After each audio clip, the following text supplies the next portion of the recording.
இது மகிமை நேரம். கர்த்தரும் இரட்சகருமாய் இருக்கிற இயேசு கிறிஸ்துவின் ஈட இணையற்ற இன்ப நாமத்தினாலே மகிமை டிவி நேயர்களை அன்புடன் வாழ்த்துகிறேன். மகிமை நேர நிகழ்ச்சிக்கு உங்களை அன்புடன் வரவேற்கிறேன். நாம் தொடர்ந்து ஆவிக்குரிய 7 தீர்மானங்கள் என்ற தலைப்பின் கீழே தியானித்து வருகிறோம். வசனம் இவ்வாறு சொல்கிறது, யாத்ராகமம் 14:31 கர்த்தர் எகிப்தியரில் செய்த அந்த மகத்தான கிரியையை இஸ்ரவேலர்கள் கண்டார்கள். அப்பொழுது ஜனங்கள் கர்த்தருக்கு பயந்து கர்த்தரிடத்தில் அவருடைய ஊழியக்காரனாகிய மோசேயிடத்திலும் விசுவாசம் வைத்தார்கள். இன்றைக்கு 4வது நாளாக இன்றைக்கு எடுக்கிற தீர்மானம் விசுவாசத்தில் நிலைத்திருக்க வேண்டும். விசுவாசம் ஆவிக்குரிய தீர்மானங்களை இந்த புதிய வருடத்துல எடுக்க நினைக்கிற நமக்கு மிக முக்கியமான ஒரு காரியம் விசுவாசம். நம் விசுவாசத்தை குறித்து வசனம் சொல்கிறது, லூக்கா 22:32 நானோ உன் விசுவாசம் ஒளிந்து போகாதபடிக்கு உனக்காக வேண்டிக் கொண்டேன், நீ குணப்பட்ட பின்பு உன் சகோதரனை ஸ்திரப்படுத்து என்றார். இன்றைக்கு அநேகர் ஊழியக்காரராக இருந்தாலும் சரி, ஆவிக்குரிய வாழ்க்கையிலே நன்றாக அனுபவம் பெற்றவர்களாக இருந்தாலும் சரி, சில நேரங்களிலே சில காரியங்களிலே நாம் அவிசுவாசம் கொள்கிறோம். நாம் ஸ்திரப்படுத்த பண்ணப்பட்ட பின்பு மற்றவர்களை ஸ்திரப்படுத்த. இங்கே நாம் இந்த வருடத்திலே நாம் எடுக்க வேண்டிய இந்த 4வது தீர்மானம் விசுவாசம். நம் விசுவாசத்துல நிலைச்சிருக்கணும். சில நேரங்களிலே விசுவாசத்திலே நாம் சோதனை நமக்கு வருகிறது. விசுவாசிக்கும் போது நமக்கு வருகின்ற சோதனை என்ற நாம் பயணம் செய்து கொண்டிருக்கிறோம்.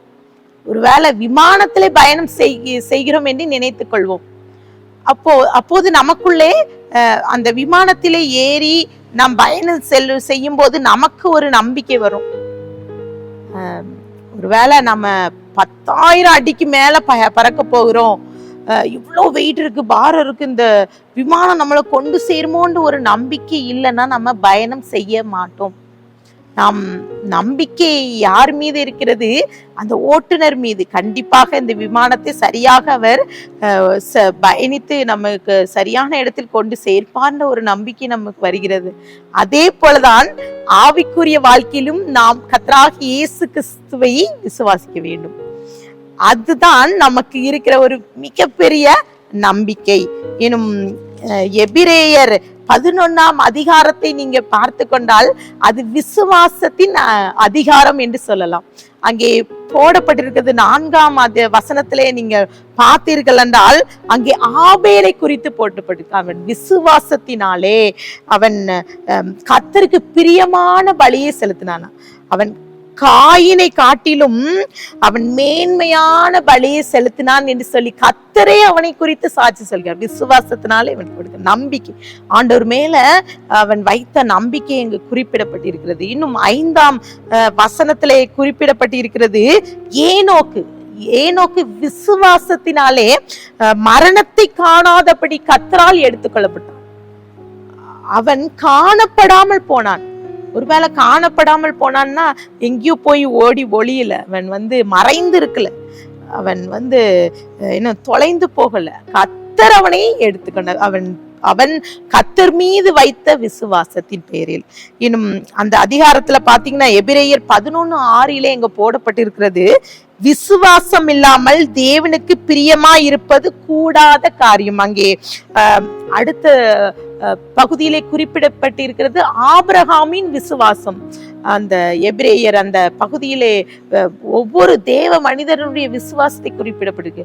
இங்கே ஆபிரகாம் தான் சுதந்திரிக்கிற போகிற தேசம் இன்னதென்று அறியாமல் கர்த்தர் போக வேண்டும் சொன்ன இடத்திற்கு கீழ்ப்படிந்து சென்றார். சாராலும் வயது சென்றவளாய் இருந்தும் தன் கற்பம் செத்து விட்டது என்று அறிந்தும் அவன் விசுவாசித்து விசுவாசத்தின் சுதந்திரத்தின் பிள்ளையை பெரும்படியாக கர்த்தர் கிருபை செய்தார் என்று போடப்பட்டது. விசுவாசித்தாரு. ஆபிரகாம் தேவனை விசுவாசித்தான் என்று சொல்லி கர்த்தரே சாட்சி கொடுக்கிறார். இன்னும் நோவாவை குறித்து அங்கே போடப்பட்டிருக்கிறது, விசுவாசத்தினாலே தற்காலத்திலே காணாதவைகளை குறித்து தேவ எச்சரிப்பு பெற்று தன் குடும்பத்திற்காக, தன் குடும்பத்தின் ரட்சிப்புக்காக அவன் பேழையை உருவாக்கினான் என்று சொல்லி அவன் விசுவாசித்தான், தேவனிடத்தில் கிருபை பெற்றான் என்று போடப்பட்டிருக்கிறது. இன்னும் அங்கே அந்த அதிகாரத்தை நீங்க பாத்தீங்கன்னா, ஈசாக்கு அவன் யாக்கோபை ஏசாவை ஆசீர்வதிக்கிறான். இன்னும் யாக்கோபு யோசேப்பை அவனுடைய 2 குழந்தைகளை அழைத்து ஆசீர்வதிக்கிறான். யோசேப்பும் கூட எகிப்திலிருந்து கர்த்தர் இந்த ஜனங்களை விடுவிப்பார் என்று சொல்லி தன் எலும்புகளை குறித்து விசுவாசித்து அதை எடுத்து செல்லும்படி அவன் சொல்கிறான். அப்போ இந்த ஆவிக்குரிய வாழ்க்கையில நாம் எடுக்க வேண்டிய 4வது தீர்மானம் விசுவாசம். நமக்குள்ளே ஒரு நம்பிக்கை வேண்டும். என்னும் அந்த பகுதியிலே இப்ப நீங்க வாசித்து பாத்தீங்கன்னா, மோசே அவனுடைய தாய் என்ன சில அவன் பிறக்கும் போது அவன் அழகுள்ளவன் பிள்ளை என்று அறிந்து அவன் அந்த பிள்ளைய 3 மாசம் ஒளிச்சு வச்சாங்க. பிரியமானவர்களை, இன்றைக்கு இந்த வார்த்தையை கேட்டுக்கொண்டிருக்கிற நமக்குள்ளாகவே சில நேரங்கள்ல அவிசுவாசம் வந்து விடுகிறது அல்லவா? சில காரியங்கள் நடக்கல, நாம் நினைத்த காரியம் நடக்கல என்ற உடனே நாம் மனிதர்களை நாடி தேடி சென்று விடுகிறோம். இந்த விசுவாசத்துல நாம் சொந்த புத்தியையோ உணர்வையோ மனித அறிவையோ இல்லைன்னா மனிதன் வார்த்தைகளுக்கு நாம் இடம் கொடுக்காதபடி முழுவதுமாக ஆண்டவரை சார்ந்து முழு இருதயத்தோடு கர்த்தரை நோக்கி நாம் பார்க்கும்போது கர்த்தர் அந்த நம்பிக்கையை நமக்கு தருவார். அது யாரிடத்துல இருந்து வருதான்? கர்த்தரிடத்துல இருந்து வருகிறது. வசனம் சொல்கிறது, எனும் எபிரேயர் 11:6 விசுவாசம் இல்லாமல் தேவனுக்கு பிரியமாய் இருப்பது கூடாத காரியம். ஏனென்றால் தேவனிடத்தில் சேருகிறவன் அவர் உண்டென்றும் அவர் தம்மை தேடுகிறவருக்கு பலன் அளிக்கிறார் என்பதை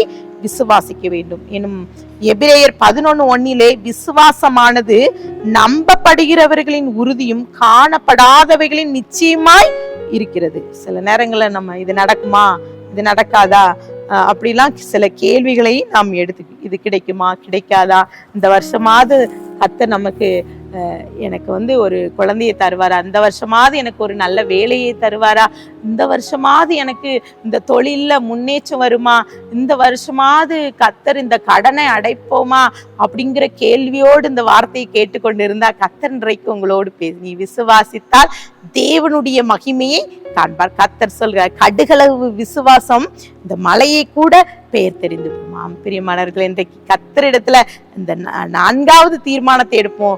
ஆண்டவர் சமூகத்துல விசுவாசிப்போம். கர்த்தர் நம்மை அளவில்லாமல் ஆசீர்வதிப்பாராக. கண்களை மூடி ஜெபிக்கலாம். அன்பின் பிதாவே, மே ஸ்தோத்திரிக்கிறோம். இந்த வேளையிலே எங்களோடு நீங்க பேசியிருக்கீங்க. நாங்க உம்மீது நம்பிக்கை வைத்து உம்மீது விசுவாசத்திலே நாங்கள் நிலைத்திருக்க நீங்க கிருபை தாங்க. துதிகான மகிமையெல்லாம் நம்ம கேரடிக்கிறோம். மீட்பர் மூலம் கேட்கிற பிதாவே, ஆமென்.